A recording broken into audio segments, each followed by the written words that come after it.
नमस्कार, बहुत बहुत स्वागत है आपका। आप देख रहे हैं उत्तराखंड न्यूज। मैं हूं आपके साथ नेहा दुबे। सबसे पहले बात उत्तरकाशी की। उत्तरकाशी जनपद के नौगांव बाजार की सियोरी फल पट्टी में बादल फटने से भारी नुकसान हुआ है। बता दें आपको कि एक आवासीय भवन गदेरे के मलबे में दब गया है। आधा दर्जन से ज्यादा भवनों में पानी भर गया है और साथ ही देवलसारी गदेरे में एक मिक्सचर मशीन और 2 पहिया वाहनों के बहने की भी खबर है। साथ ही साथ एक कार भी मलबे में दब गई है।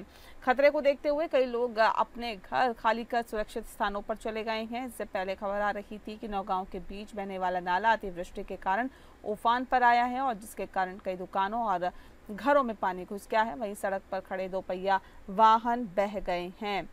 उत्तरकाशी जनपद की धराली गांव में 1 महीने पहले 5 अगस्त को बादल फटने से खीर गंगा में भयंकर बाढ़ आई थी, जिसमें 4 लोगों की मौत हो गई थी, जबकि कई लोग मलबे में दबे होने की सूचना थी। इसके अलावा इससे बताया जा रहा है कि इसके अलावा कई होटल्स और घरों को भी भारी नुकसान पहुंचा था।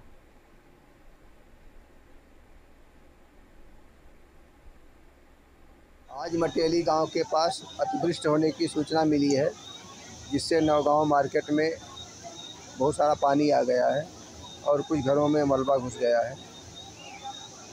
मौके पर प्रशासन की टीम है, एसडीआरएफ और एनडीआरएफ की टीम भी लगी हुई है। राहत बचाव कार्य जारी है। इस समय नौगांव नगर पंचायत में उस जगह पे मौजूद हूँ जहाँ पर बरसाती खड्ड, जिस खड्ड को देवलसारी मुलाना खड्ड भी बोलते हैं, वो ऊंचाई वाली जगहों पे ज़्यादा बरसात होने के कारण इसमें बहुत ज़्यादा पानी और मलबा आया है। उसी जगह पे मौजूद हूँ और मेरे साथ में यहाँ पुलिस और एनडीआरएफ, एसडीआरएफ, फायर और आपकी मेडिकल टीम यहाँ मौके पर उपस्थित है। इसके अलावा एनएच और उनकी जेसीबी मशीन, सब लोग यहाँ उपस्थित है। अगली खबर का रुख करते हैं। बागेश्वर के मुख्यमंत्री आपको बता दें कि पुष्कर सिंह धामी 6 सितंबर को कपकोट तहसील के कनलगढ़ घाटी के ग्राम पंचायत पौसारी में आई भीषण आपदा प्रभावित इलाकों का दौरा पर पहुंचे और इस दौरान उन्होंने आपदा प्रभावित लोगों से मुलाकात भी की है, उनकी समस्याएं सुनी। मुख्यमंत्री ने कहा कि सरकार हर पीड़ित परिवार के साथ खड़ी हुई है और किसी भी पात्र व्यक्ति को राहत व सहायता से वंचित नहीं रहने दिया जाएगा। उन्होंने अधिकारियों को निर्देश दिए कि आपदा से प्रभावित परिवारों की त्वरित मदद सुनिश्चित की जाए और पुनर्वास कार्य में तेजी लाई जाए। मुख्यमंत्री ने कहा है कि आपदा के जो समय है, साथ ही साथ ये भी कहा है कि आपदा के समय सरकार का पहला दायित्व जनता की सुरक्षा और जीवन यापन सुनिश्चित करना है। उन्होंने आश्वासन दिया है कि आपदा पीड़ितों को मुआवजा और आवश्यक सहायता पारदर्शी और निष्पक्ष तरीके से उपलब्ध कराई जाएगी। मुख्यमंत्री धामी ने राहत शिविरों का भी निरीक्षण किया है और प्रभावित के लिए भोजन, पानी, चिकित्सा और रहने की उचित व्यवस्था करने का भी बल दिया है। साथ ही उन्होंने कहा है कि सरकार द्वारा किसी भी स्थिति में आपदा प्रभावित परिवारों को अकेला महसूस नहीं होने दिया जाएगा।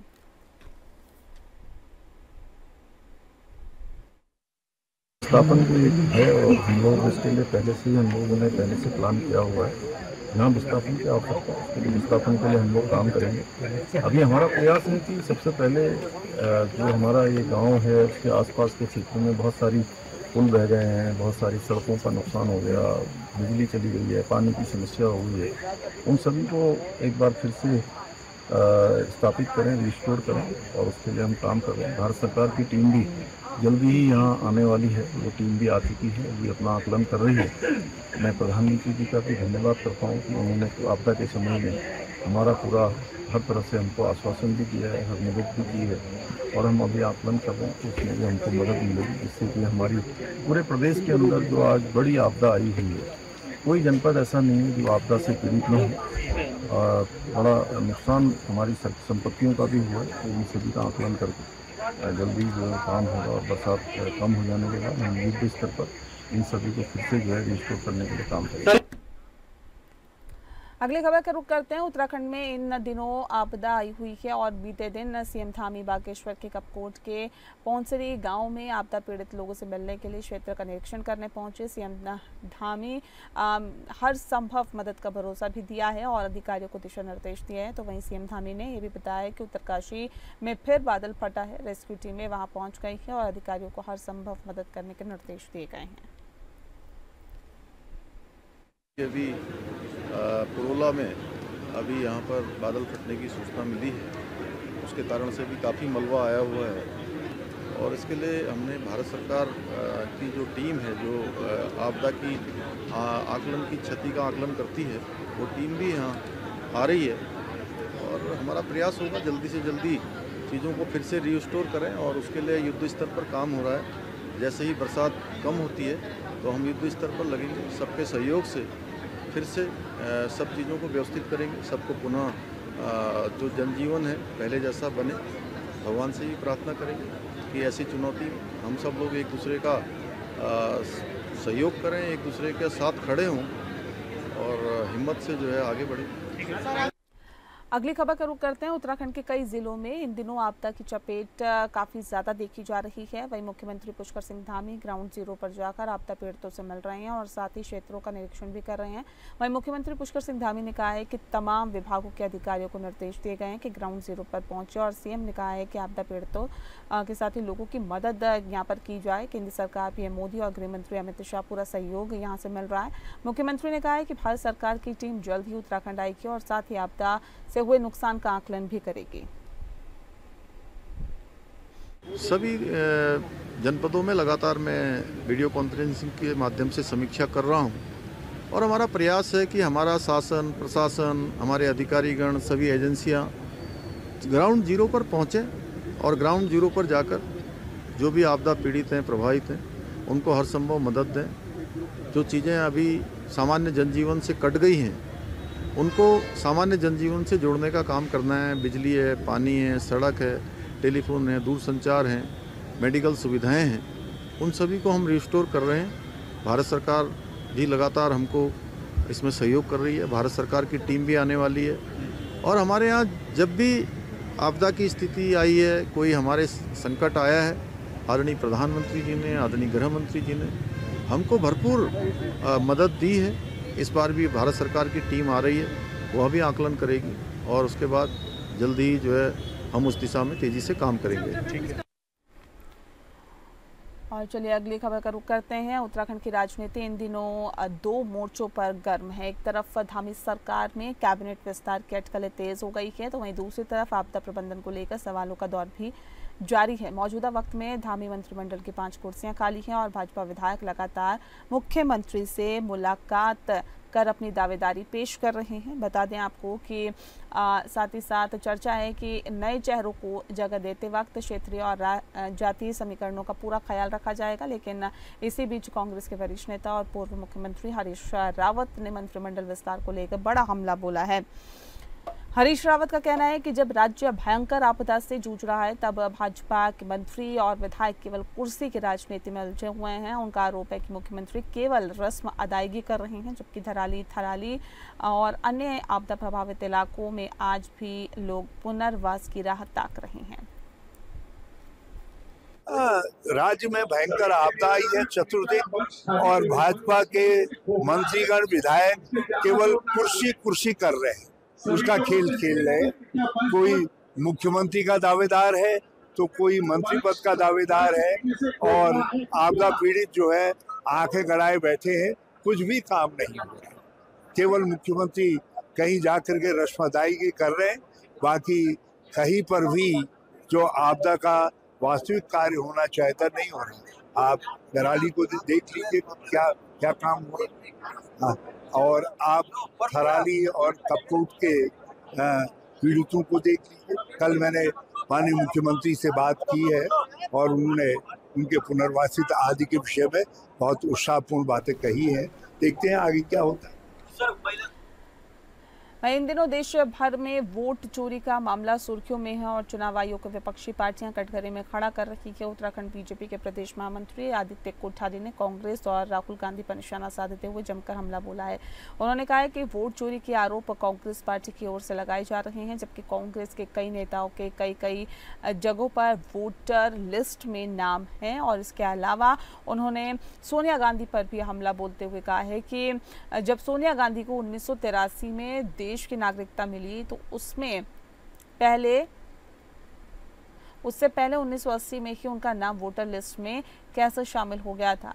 आदित्य कोठारी ने इस बात पर भी नाराजगी जताई है कि कांग्रेस और अन्य विपक्ष के नेता देश के प्रधानमंत्री नरेंद्र मोदी को वोट चोर कह रहे हैं। उन्होंने कहा कि बिहार में जिन लोगों के नाम वोटर लिस्ट से हटाए गए हैं, ये मामला कोर्ट में विचाराधीन है।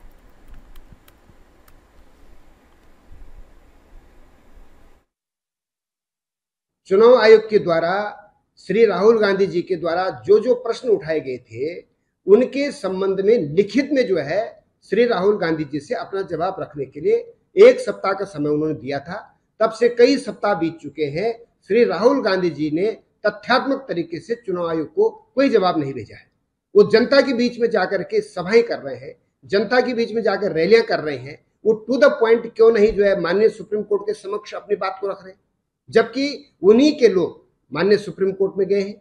चुनाव आयोग के द्वारा जब उनसे जवाब मांगा जा रहा है तो क्यों नहीं कांग्रेस पार्टी के नेता चुनाव आयोग को जवाब दे रहे हैं?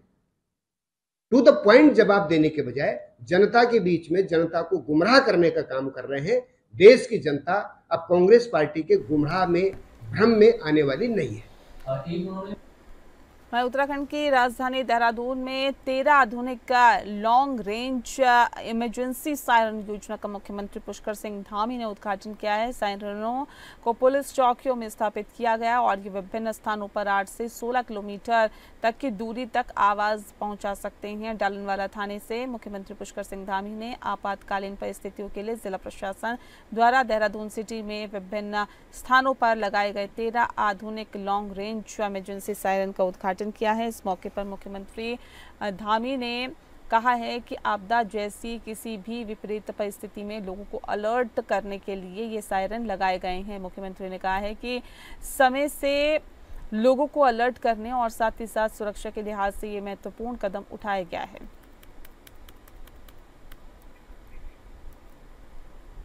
उत्तराखंड के मुख्यमंत्री पुष्कर सिंह धामी ने देहरादून के ऐतिहासिक घंटाघर के सौंदर्यीकरण, भव्य रूपांतरण और स्वचालित प्रकाश व्यवस्था का शुभारंभ किया है। इसके साथ ही मुख्यमंत्री ने घंटाघर क्षेत्र में महिला स्वयं सहायता समूह के लिए निर्मित 4 अत्याधुनिक हिलांस कम किचन आउटलेट्स का भी शुभारंभ किया है। यह पहल महिला सशक्तिकरण, स्वरोजगार और स्थानीय पहाड़ी उत्पादों के प्रचार प्रसार को सशक्त बनाने के उद्देश्य से की गई है। मुख्यमंत्री पुष्कर सिंह धामी ने कहा है कि घंटाघर देहरादून की पहचान है। इसका ये नवीन और आकर्षक स्वरूप न केवल पर्यटकों को आकर्षित करेगा बल्कि स्थानीय नागरिकों को भी गर्व की अनुभूति कराएगा। स्वचालित प्रकाश व्यवस्था से यह स्थल रात्रि में भी जीवंत रहेगा और शहर की नाइट लाइफ में भी नया रंग भरने का कार्य करेगा। मुख्यमंत्री ने कहा है कि पूर्ण विश्वास है कि इस धरोहर का नया स्वरूप न केवल देहरादून की शोभा बढ़ाएगा बल्कि ये हमारी शीतकालीन राजधानी में भी आने वाले पर्यटकों के लिए आकर्षण का केंद्र भी होगा।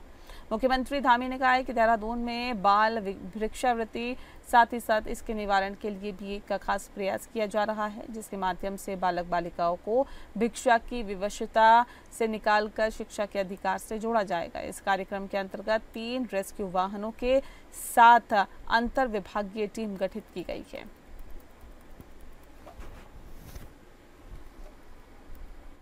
स्मार्ट सिटी देहरादून के अंतर्गत विभिन्न योजनाओं का आज यहाँ पर लोकार्पण और शिलान्यास हुआ है, जिसमें एक तो ये जो हमारा घंटाघर है इसका पूरा रूपांतरण किया गया है, इसका लोकार्पण हुआ है। 13 सायरन लॉन्ग बेड उनको भी आज लोकार्पित किया गया है। बाल भिक्षावृत्ति के लिए जो बच्चे हमारे जिनको रेस्क्यू किया गया है उनके भवन का और उनका भी आज यहाँ पर लोकार्पण हुआ है। इसके साथ साथ हिलांस के स्वयं सहायता समूह की बहनों को 4 स्थानों पर आज उनको कैंटीन उनको मिली है, उसका भी लोकार्पण हुआ है। जिला पंचायत पौड़ी के सभागार में नवगठित जिला पंचायत की पहली बैठक का आयोजन किया गया। इस बैठक में सभी नव निर्वाचित जिला पंचायत सदस्यों ने भाग लिया और अपने अपने क्षेत्रों की प्रमुख समस्याओं को जिला पंचायत अध्यक्ष रचना बुटोला के समक्ष रखा है। बैठक के दौरान सदस्यों ने हाल ही में क्षेत्र में आई आपदा से हुई जनहानि और क्षति का मुद्दा प्रमुखता से उठाया। उन्होंने आपदा राहत और पुनर्वास कार्यों में तेजी लाने की भी मांग की। साथ ही कुछ सदस्यों ने जिला पंचायत की समितियों के गठन को लेकर भी असंतोष जाहिर किया है। इस पर जिला पंचायत अध्यक्ष रचना बुटोला ने कहा है कि सभी सम्मानित सदस्यों ने अपने क्षेत्र की समस्याओं से अवगत हमें कराया है, जिसे हम गंभीरता से लेंगे। और साथ ही जहां तक समितियों के गठन की बात है, कुछ सदस्य ने अपनी आपत्ति भी दर्ज कराई है, इसलिए आगामी बैठक में सभी सदस्यों से विचार विमर्श के बाद ही समितियों का गठन किया जाएगा।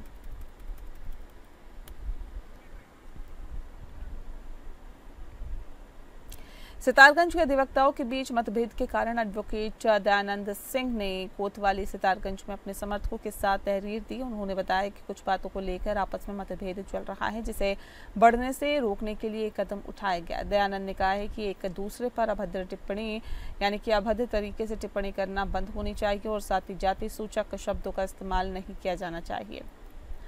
अगर ऐसा नहीं होता है तो उनकी तरफ से सख्त कार्रवाई की जाएगी और धरने पर बैठने को मजबूर भी होना पड़ेगा।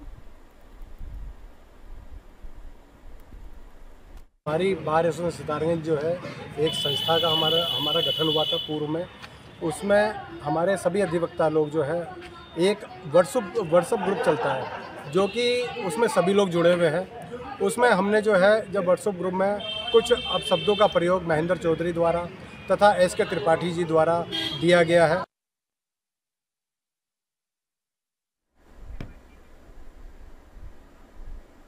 अगली खबर का रुख करते हैं। हरबटपुर नगर पालिका क्षेत्र को संवारने और बुनियादी ढांचे को मजबूत करने के लिए कई बड़ी योजनाओं की जल्द ही शुरुआत होने जा रही है, जिसका पूरा खाका तैयार कर लिया गया है। बता दें कि जिसके चलते न केवल पालिका चेयरमैन नीरू देवी और पालिका प्रशासन की टीम पहल कर रही है, बल्कि क्षेत्रीय विधायक मुन्ना सिंह चौहान महत्वपूर्ण भूमिका निभा रहे हैं। विकासनगर विधायक मुन्ना सिंह चौहान और नगर पालिका अध्यक्ष नीरू देवी ने 5 करोड़ रुपए से ज्यादा की गलियों और सड़कों का लोकार्पण और शिलान्यास किया है। साथ ही इस दौरान विधायक मुन्ना सिंह चौहान ने पत्रकार वार्ता कर इन योजनाओं सहित भविष्य में शहर की जनता के लिए धरातल पर उतारी जाने वाली अन्य महत्वपूर्ण योजनाओं की जानकारी भी दी है। उन्होंने बताया कि शहर के अंदर गलियों और सड़कों के निर्माण के साथ ही स्वच्छता को लेकर भी 3 करोड़ 27 लाख रुपए की लागत से संचालित होने और MRFC प्लांट की जमीन का आवंटन शुरू हो चुका है और साथ ही जिस पर जल्द ही काम शुरू होगा।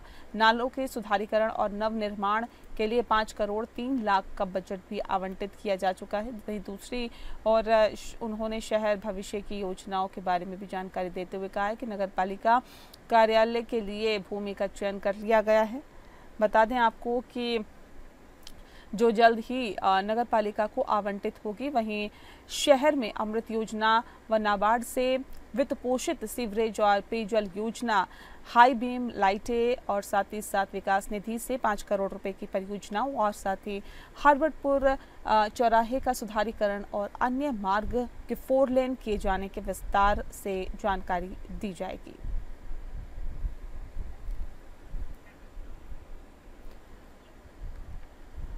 और इसी के साथ फिलहाल इस बुलेटिन में इतना ही। मुझे दीजिए इजाजत। नमस्कार।